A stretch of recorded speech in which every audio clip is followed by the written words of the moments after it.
खंडणी प्रकरणातील जे आरोपी आहेत विष्णू चाटे यांना आज जवळपास 20 दिवस PCR मिळाल्यानंतर आज कोर्टात हजर केलं होतं।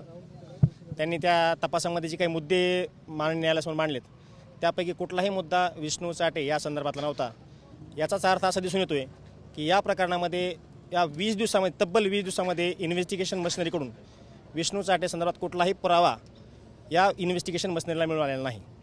हे कागदोपत्री आम्हाला दिसून आलं आहे।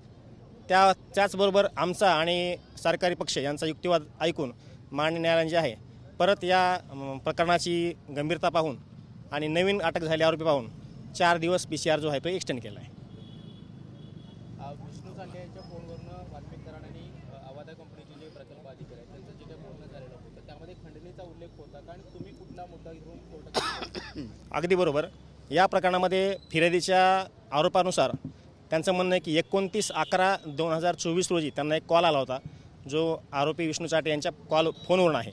परंतु त्या कॉलमध्ये त्या कन्व्हर्सेशनमध्ये कुठल्याही प्रकारची खंडणी मागितल्याचा किंवा 2 कोटीची खंडणी मागितली याबद्दलचा कसलाही उल्लेख त्या फोन कॉलवर झालेला नाही। तसंच या प्रकरणामध्ये 29/11ला जर घटना घडली असेल तर 11 डिसेंबरपर्यंत फिर्यादीनं थांबण्याची कसली आवश्यकता नव्हती, परंतु फिर्यादीनं कसलंही स्पष्टीकरण त्या पूर्ण फिर्यादीमध्ये किंवा आजपर्यंतच्या या पूर्ण पेपरमध्ये दिसून आलेलं नाही आहे।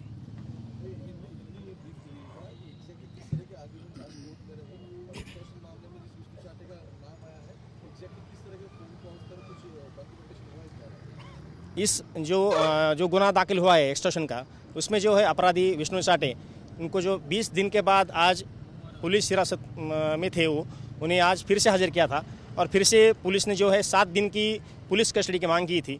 लेकिन जो पिछले 20 दिनों में जो इन्वेस्टिगेशन हुआ है उनके बारे में, तो वो पिछले 20 दिनों का जो लेखा जोखा है अहवाल रिपोर्ट है, तो उसमें एक भी ऐसा पुरावा नहीं है, एक भी ऐसा कोई सबूत मिला नहीं हो पुलिस मशीनरी को जिससे ये साबित हो सके कि ये मैटर में ये केस में विष्णु चाटे जो है वो इन्वॉल्वमेंट है।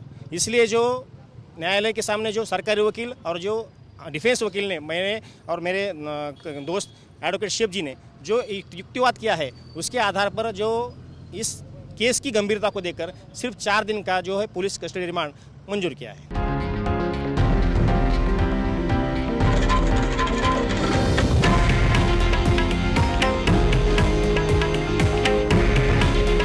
हे आहे देशातील नंबर 1 न्यूज नेटवर्क आणि आपण पाहत आहात TV9 मराठी।